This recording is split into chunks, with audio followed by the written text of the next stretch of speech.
Okay, back again by popular demand. We're going to look at very large square footage homes that are under 200,000. These homes represent some creative uses for property. So if you're looking for a lot of space, and we'll talk about what are the advantages of all that space. Maybe it's a home business, maybe it's a bed and breakfast, maybe it's other income potential, maybe you just want some elbow room, and we'll talk about some examples of how you can use these homes. Again, the idea is not for you to say, I want to buy this exact house, but just to show you that if you did want a home for under 200,000 and a payment of about $1,000, if you want to get a really big house with ridiculous square footage, you can do that. All of these houses are 5,000 square feet or bigger. Some of them are 7,000. This first one you can see is almost 10,000 square feet. It's huge. And there's many ways you can use these properties. So let's take a look at this one. This one is in Merrill, Wisconsin. This is an interesting property. It's fitted out for residential. Looks like the interior is perfectly fine. There's nothing wrong with it. Here's the kitchen. Right? It's got a usable kitchen. It's got usable living space. It's not one that needs a lot of even cosmetic improvement. Some of the houses that we look at today will need cosmetic. Hardwood floors. This is a house. This is not just a piece of junk. Next one we'll look at. It's in Illinois. 7,800 square feet, almost 8,000 square feet. Large Victorian type home. Again, it's usable. It's got a kitchen. It's got living space. It's not torn up. Is it old style? Absolutely. Is it modern? Nope. But that's part of the reason. Now, if you notice, these homes are not beachfront. They're not in warmer parts of the country. In order to get larger square footage, that might be part of your trade-off. But there might be some really good reasons for doing that. This one we made an exception. This is the only one. There's 4 or 5 more houses after this for under 3,000. This is 3,600. This house is in Kentucky, but it's an interesting house with a large yard along with the square footage. Also, we did a little investigating on this house. The living space is 3,600, but there's also another 700 or 800 square feet of usable space, which might put it closer to that 5 square foot mark.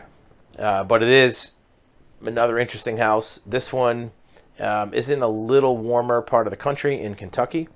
Again, you may not think you want to live in Kentucky, but depending on what kind of lifestyle you put together with that much square footage, it might be advantageous. How about this one? 7,000 square feet, 195. This house is in Pennsylvania, and it was previously a bed and breakfast. So you may be able to get some income out of this. And actually, my mistake, it's 5,600 square feet. 7,000 is the lot size. 5,600. It's set up as a 4-1. But again, you may be able to use some of this as income producing. Large brick building. What's on the inside? Yeah, it's a house. It's got a kitchen. It's got bedrooms. Got a lot of space.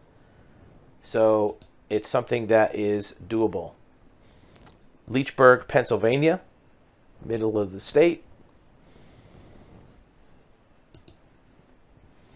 Here's the last one before we get into some really good income producing properties. This one is 200,000. It's almost 7,000 square feet. It's in North Dakota. And you might think, I don't want to live in North Dakota. It's too cold. Well, it is cold. But look at this house. This is like a monster. It's huge. What could you do with this house? Again, bed and breakfast. Just a large house for entertaining. Maybe a home base for a large home business, remote business, 200 for 7,000 feet. Okay, here's upstate New York. For those of you that say you can't live in New York cheap, here's a New York house for 152,000 with, it says 51,000 square feet. It's a typo. It's 5,100 square feet. It's got 6 bedrooms, 3 bath, and it kind of looks like the house from the show Newhart in the 80s. Looks like you could also use this for a bed and breakfast, or I'm sure you could rent out rooms on Airbnb or VRBO, that kind of thing. All right, here we go into some property that has some great potential. This is also in upstate New York, $100,000 for 7,000 square feet. This is a property that has a lot of potential use. Big garages, a lot of shop type space, a lot of clutter. Looks like it was used for some type of a woodworking shop, but it's got living space. And the inside kitchen, open area. So what can you do with a property like this? Right? And I'll put the front picture on the screen. I'll tell you a little story about in the early 2000s, there was a news article in the Wall Street Journal about an individual who was in California. And he had a furniture company, woodworking company. He built custom furniture, chairs, desks. A lot of it was for business use, like he built custom desks for clients, but it was very artistic. It wasn't utilitarian. And he had a shop behind his house where he built it. He rented a small storefront in California where he kept his inventory and offered it for sale. Many of his clients purchased it for shipping, like he would build it and ship it to other parts of the country. But he had a showroom where people could look at it, and some locals would buy things. And it got to be too much money. He was renting his house where he lived, plus rent on the commercial space. And it was just a huge monthly expense.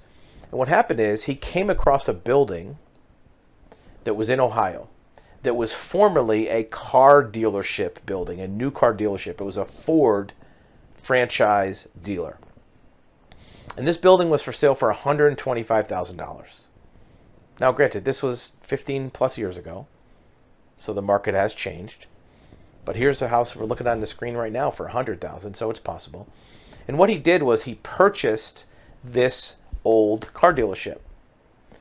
And there were 3 areas of a dealership. We've all been in car dealerships. We know what it looks like. There's a front showroom with all glass windows, and it's all open, and it's a wide open space. There's also a repair area, service department they call it, which is garages and roll-up doors and open bays where they fix cars. There's also an office section in this building, happened to be upstairs. The entire building wasn't 2 stories. Only the center part above the showroom was a 2nd story where they had their office, where they did accounting and bookkeeping and titles and all of the office administrative things that they did.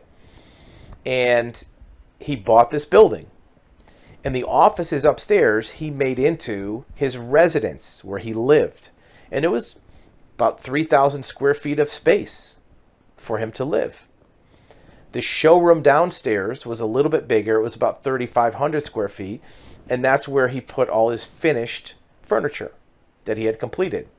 And it was a nice display area. He was able to stage it, make it look nice. And in the service department, the garage, that's where he made his shop. That shop was 8,000 square feet. He had all his machines and mills and lathes and woodworking equipment. And he used that to build his furniture. So he had more space because his old shop was maybe 2,000 square feet. He quadrupled it. The house he was renting was 1,500 square feet, so we doubled that. and his showroom area was 3,500 square feet, which was more than double what he had in California. So he doubled or quadrupled all his space, and instead of paying close to $4,000 a month in rent for his commercial space and for his residence, he now had a mortgage payment. Now at the time in the mid 2000s, rates were higher. So on $125,000, he was probably paying $1,600 a month for his mortgage, but it was still less than his rent.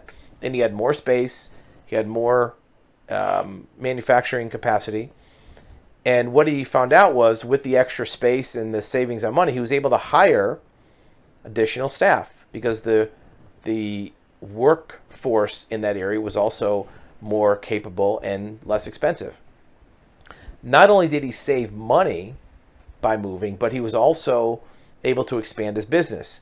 And I remember that news story.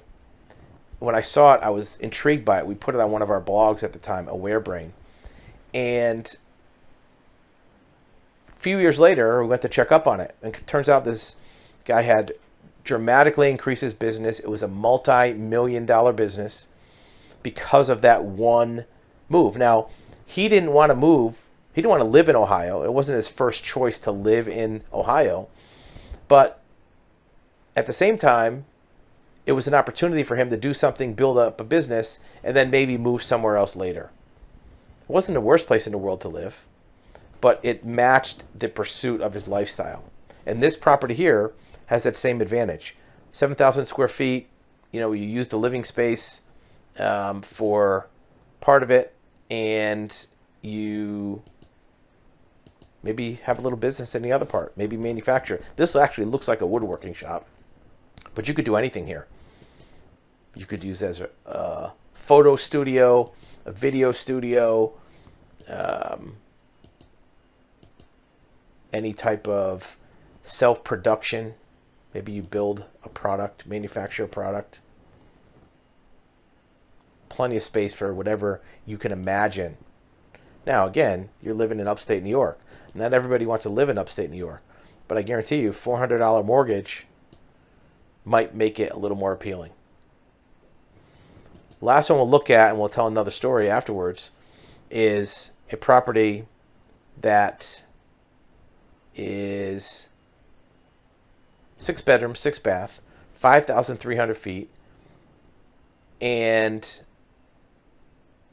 it's $130,000. What does it look like? Not too bad. Does it probably need a little work? It might. Looks like some of this upper deck here probably needs some paint. Inside's usable. You could live in this the next day. It's got a kitchen, pretty big kitchen for that matter. Does it probably need some paint, some updating? Yep. Hardwood floors. These walls are painted. Does it look like it might need some detail up here for some crown molding? Maybe. Is it a train wreck? No. That's the key. It's livable from day one. And at $130,000, your mortgage payment is cheap. It's also got a pretty big lot. 1.2 acres, 1.25 acres, roughly.